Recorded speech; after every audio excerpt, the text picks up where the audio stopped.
Desde el Ayuntamiento de Piloña, un año más, participamos en esta edición de la Semana Europea de la Prevención de Residuos, en la cual contamos con la participación de las mujeres del taller de estimulación cognitiva, para las cuales esta cita ya es una cita imprescindible en su calendario. Pues desde que tuvimos la oportunidad de disfrutar de la charla que se dio en la carpa, que se puso aquí a disposición de la ciudadanía, nos presentamos con alegría al reto de elaborar un recetario en el que se fomentara el reciclaje de alimentos con el objetivo de un desperdicio cero y que además esa alimentación fuera rica.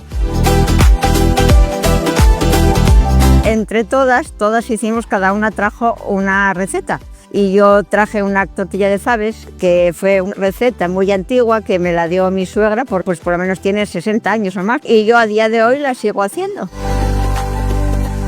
Pusieron sus ganas, su ilusión y sobre todo en la segunda parte, de transmitir también a esos críos y crías, a esos alumnos de este cole al que fuimos a visitar, transmitirle todos esos valores y además de una forma divertida y confraternizando entre generaciones, que siempre es muy guapo. Los críos enseguida dicen, ¿esto no sirve? Se nos ocurrió llevar la receta a los colegios para que los niños aprendan a que se aprovecha todo, que no se tira nada porque esté un plátano estropeado ni nada, hay que aprovecharlo todo. Son mujeres que ya durante años alimentaron a sus familias siendo muy creativas y reciclando todos aquellos alimentos que, pese a no estar en perfectísimas condiciones, todavía eran saludables.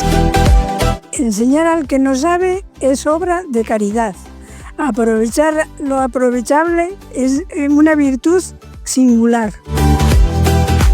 Para el Ayuntamiento de Piloña, esta actividad que ha unido dos colectivos, pues como son las personas mayores y los peques del concejo, pues ha significado pues un revulsivo, ¿no?, para seguir participando en algo que es tan importante como la prevención de residuos en nuestro municipio y a nivel regional.